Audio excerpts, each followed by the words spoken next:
Olá, paz! O objetivo desse vídeo é que você me conheça um pouco mais.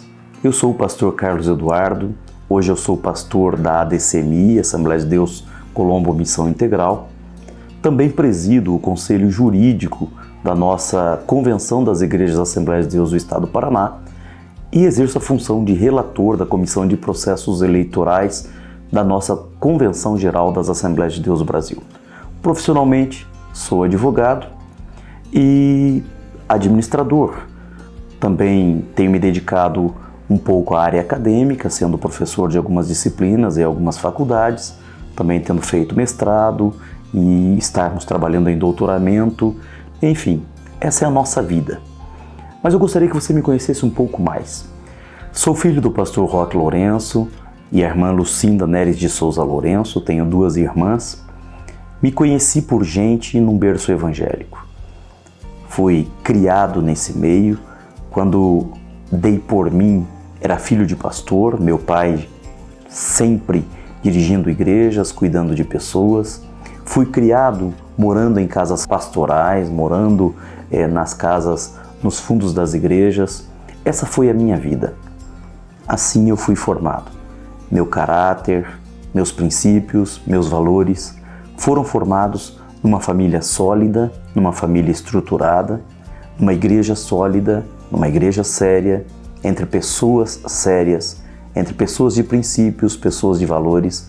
Assim fui forjado, assim fui formado. Desde muito cedo conheci a Cristo, conheci o cristianismo, conheci as coisas de Deus. Desde muito cedo me apaixonei pelas coisas de Deus e vivo Deus na minha vida diuturnamente. Não tinha a pretensão de ser pastor, em que pese muito cedo na minha vida tenha tido uma experiência espiritual na qual tive a certeza de que seria pastor. Confesso que relutei durante muito tempo em ser pastor. Eu vi a vida do meu pai, eu vi a vida da minha família, eu acompanhei a vida de diversos pastores. Ser um pastor não é algo tão simples como muitos pensam.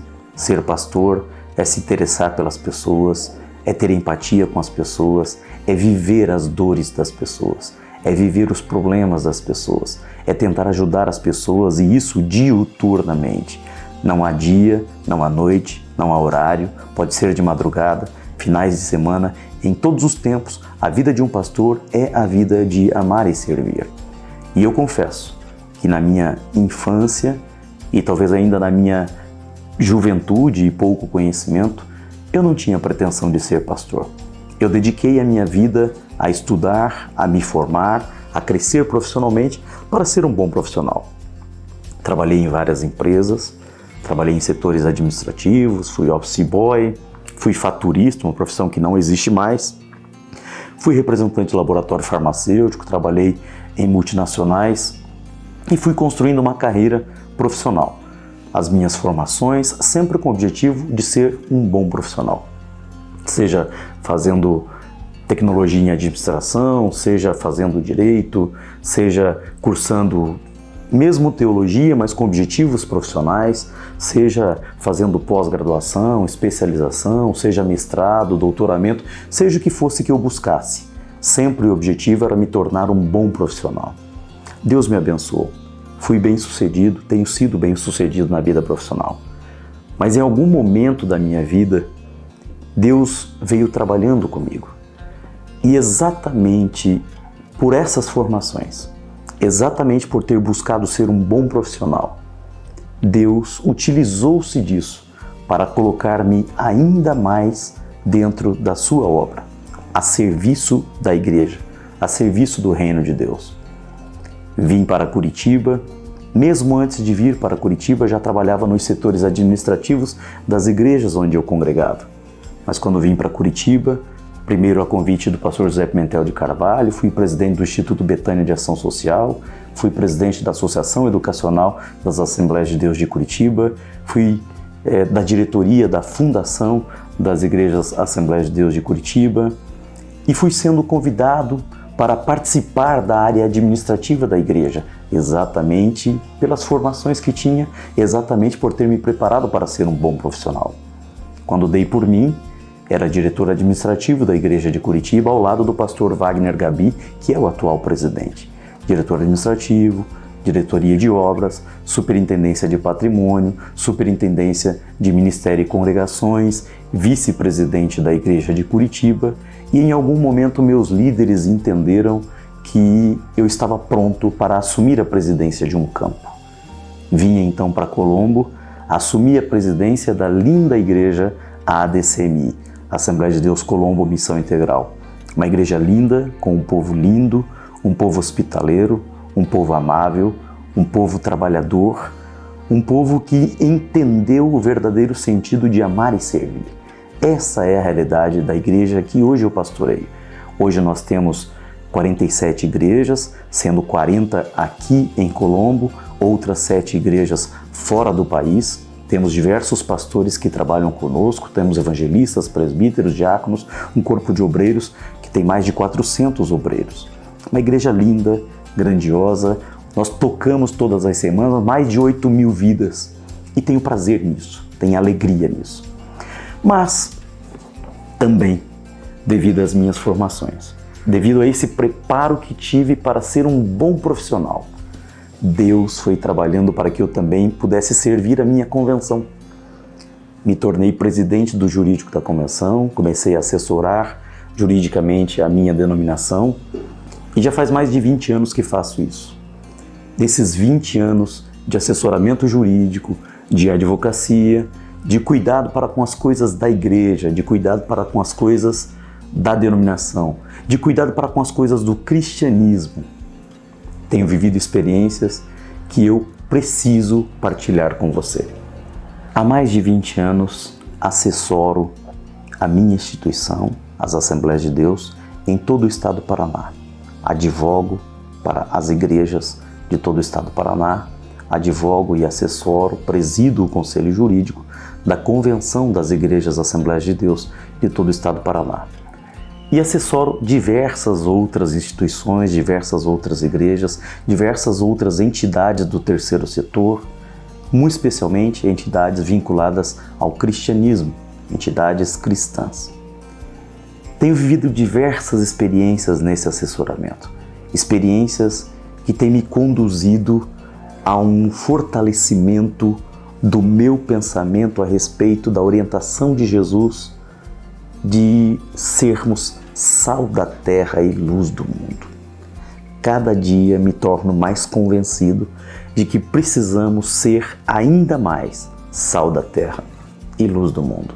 Ser sal da terra e ser a luz do mundo é ser, como sal, pessoas encarregadas de proibir, de vetar, de não deixar acontecer a putrefação, a podridão. Como luz do mundo, o nosso objetivo é termos uma influência tal que afugentemos as trevas. Não deixemos que as trevas se instalem. E Jesus é muito específico, inclusive, em dizer: vós sois o sal da terra, e o sal não pode ser insípido, senão ele só servirá para ser pisado. O sal tem que salgar, o sal tem que ser efetivo, o sal precisa afugentar a podridão. Jesus disse também: vós sois a luz do mundo, e a luz não foi feita para ficar escondida embaixo da cama, mas ela foi feita para ser colocada no lugar mais alto, para iluminar a todos que estão na casa. A luz precisa ser efetiva. Sem a luz, em todos os lugares, em todos os setores, haverá trevas. Precisamos nos conscientizar disso. Eu me torno cada dia mais consciente dessa necessidade. Nós precisamos ser sal da terra em todos os lugares. Nós precisamos ser luz do mundo em todos os lugares, em todos os setores, em todas as áreas da vida. Na saúde, na segurança, na educação, na defesa da família, na defesa dos nossos valores, na defesa dos nossos princípios, na defesa daquilo que acreditamos, na defesa da democracia, na defesa da pátria, do patriotismo, do amor pela sua nação, na defesa da família, dos valores da família, dos princípios da família. Nós precisamos ser sal, precisamos ser luz, precisamos ser efetivos na defesa da liberdade, daquilo que acreditamos, a liberdade de crer, a liberdade de pensar, a liberdade de se expressar, a liberdade de cultuar, a liberdade de se organizar em torno daquilo que você acredita, em torno daquilo que você pensa, em torno daquilo que você defende, de se organizar em torno dos seus princípios, de se organizar em associações, em entidades, em igrejas. Precisamos ser efetivos na defesa daquilo que nós acreditamos. O sal precisa afugentar a podridão. A luz precisa afugentar as trevas. E nunca como hoje, a podridão se apresentou tão fortemente. Nunca aquilo que faz o mundo putrefato se apresentou de forma tão forte, de forma tão constante, de forma tão contundente e de forma tão ampla que abrange todas as áreas da vida. Nunca as trevas estiveram tão densas quanto os dias que nós estamos vivendo. Trevas que se aproximam da nossa família, trevas que se aproximam da nossa democracia, trevas que se aproximam dos nossos valores, dos nossos princípios, trevas que procuram convencer as pessoas de que o errado é certo, de que o errado é aceitável, de que a corrupção é aceitável, de que fazer coisas erradas é aceitável. E, infelizmente, essas trevas avançam em todas as esferas, no governo, no poder legislativo, no poder executivo, no poder judiciário, no Ministério Público, nas entidades. Pessoas de valores, pessoas de princípios, pessoas de caráter têm cedido diante dessas trevas, têm cedido diante dessas podridões, aceitando como certo aquilo que é inaceitável, negando verdades de corrupção que são inegáveis, que são evidentes. Mas é isso que a gente está vivendo. A imprensa, a mídia, os meios de comunicação, os streamings, as postagens, as redes sociais, por todos os lados. Nossa família, nossos filhos, as pessoas que amamos, nossos valores, nossos princípios são assediados, são arregimentados, às vezes são sufocados os nossos valores, os nossos princípios. Essas trevas, essa podridão tenta nos sufocar, tenta nos destruir, tenta calar a nossa voz, tenta calar o nosso direito de pensar, tenta calar o nosso direito de se expressar, tenta nos convencer de que é retrógrado defender aquilo que nós acreditamos, tenta nos convencer de que ser conservador é algo bom, querem nos convencer que ser conservador é algo ruim, querem nos convencer que defender princípios, defender valores é coisa de gente ultrapassada. Onde ultrapassado? Quando foi que valores e princípios foram negociáveis em qualquer lugar da sociedade? Quando foi que a moral ela é repudiável em qualquer setor da sociedade? Isso não pode acontecer. Nós, como sal e como luz, não podemos, não vamos aceitar. Vejam bem, eu tenho vivido a densidade dessa podridão e dessas trevas diariamente no exercício profissional e no exercício ministerial. Como advogado, como assessor jurídico de diversas entidades, a esmagadora maioria delas cristãs, eu tenho visto que os nossos princípios, os nossos valores, aquilo que nós acreditamos, aquilo que nós pensamos, estão sendo diuturnamente cerceados. Diante disso, fui convidado a compor um projeto da do cristianismo, um projeto dos cristãos, um projeto das Assembleias de Deus e de outras denominações que se unem em torno de ser mais sal, de ser mais luz e, em especial, de ocupar o seu espaço de sal e de luz no poder legislativo. Tenho convivido com a outra realidade, os problemas que advêm de um poder legislativo que se cala diante das trevas, os problemas que se impõem à sociedade diante de um poder legislativo que não se inflama contra o mal, contra a podridão, contra as trevas.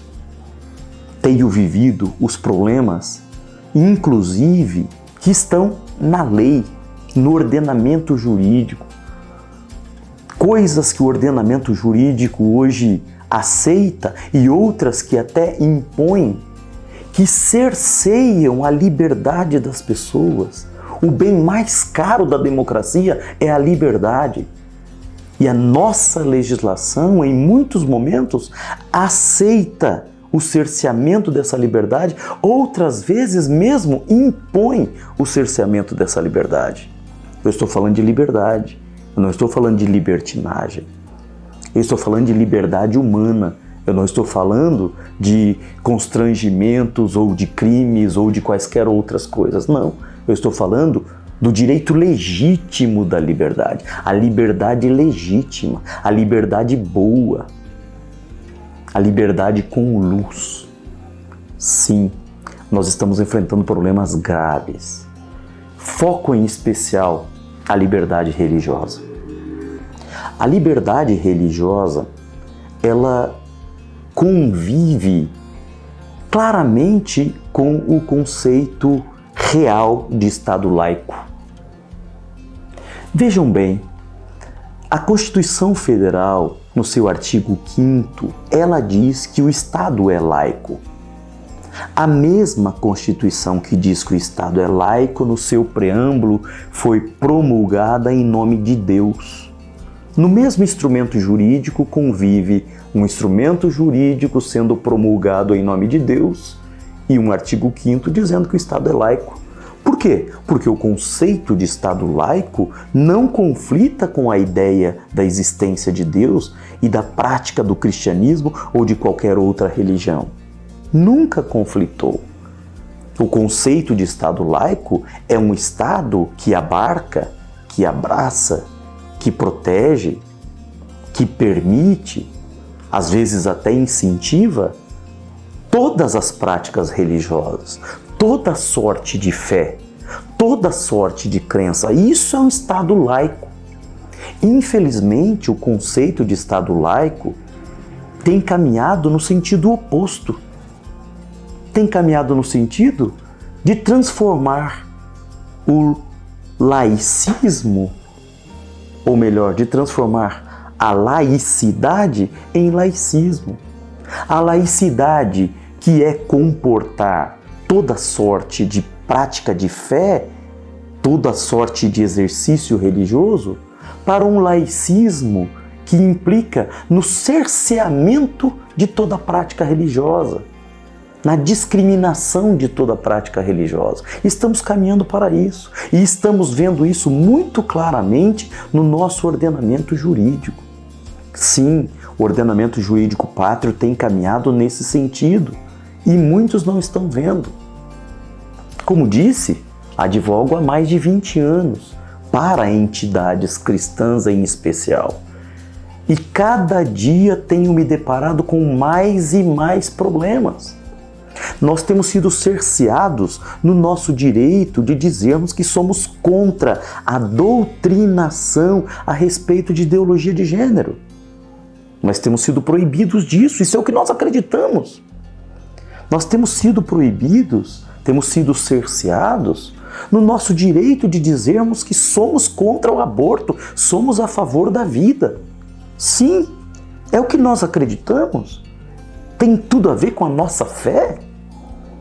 Temos sido cerceados diariamente de pregarmos aquilo que a Bíblia nos ensina. Sim, por movimentos estes ou aqueles que querem se impor às famílias, se impor aos demais, somos proibidos, às vezes, de pregar aquilo que acreditamos. Querem nos impor valores que nós não temos. Querem nos impor valores que nós não aceitamos, que são contra o ordenamento bíblico, o ordenamento sagrado que nós acreditamos. Todas as esferas. Vejo todos os dias líderes religiosos não conseguindo registrar os seus estatutos. Estatutos esses que prevêem a sua fé, que prevêem aquilo que a Bíblia, no caso dos cristãos, prescreve. E quando levam a registro, não pode registrar. Cartorários, às vezes, se negam a registrar. Por quê? Por quê? Tenho visto diariamente entidades religiosas que não podem se instalar em determinados lugares. Milhares e milhões de reais ou de dólares, às vezes, perdidos no investimento num terreno, num projeto, e às vezes não conseguem se instalar. Por quê? Porque no exame de impacto de vizinhança há um vizinho que é contra aquela fé e aquela fé não pode se instalar.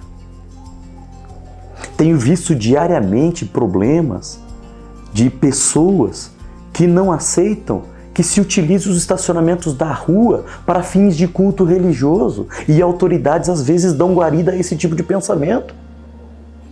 Como se a rua não fosse pública, como se o estacionamento da rua não fosse público a qualquer um.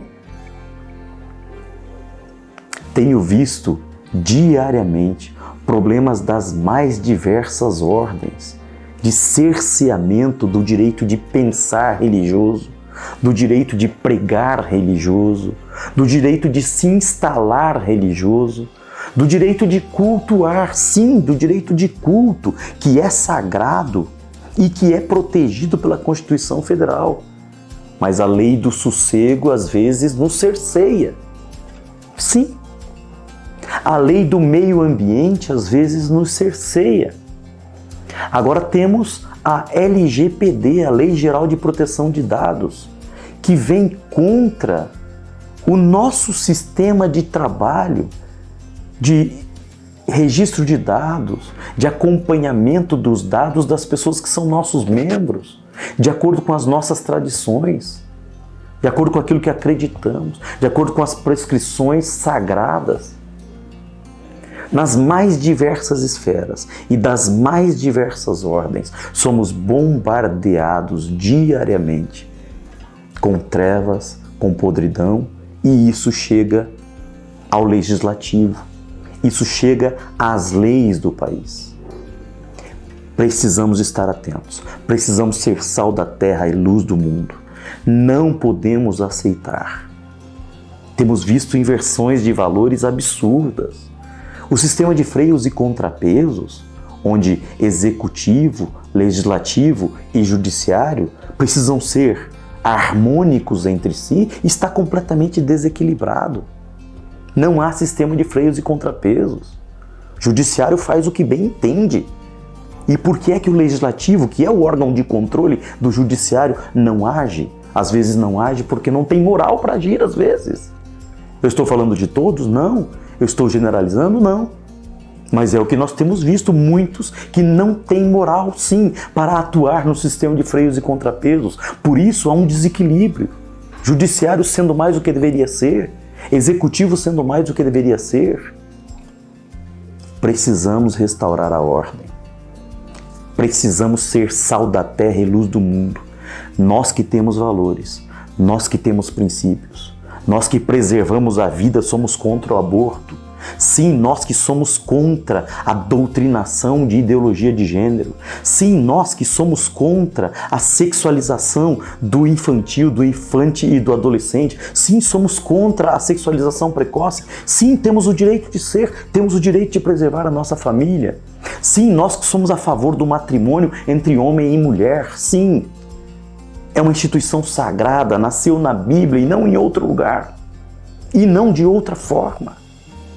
Sim, nós que defendemos a vida, nós que defendemos valores, princípios, pátria, família, nação, Precisamos ser sal da terra, precisamos ser luz do mundo, precisamos ocupar todos os espaços, todos. Oxalá nós ocupemos o judiciário, o Ministério Público, o Legislativo, o Executivo, a indústria, o comércio, o setor de serviço. Oxalá haja sal e luz em todos os lugares, para afugentar as trevas e a podridão de todos esses lugares. Esse nosso projeto tem uma finalidade muito específica: constituirmos guardiões da legislação brasileira, guardiões do poder legislativo brasileiro, para restaurar o sistema de freios e contrapesos e para acender luz sobre a liberdade de culto, a liberdade religiosa, a preservação da família, a preservação do matrimônio, como tem que ser, o cuidado com os filhos, o cuidado com a vida. Esse é o projeto, esse é o objetivo. Para isso fui chamado, para isso fomos chamados.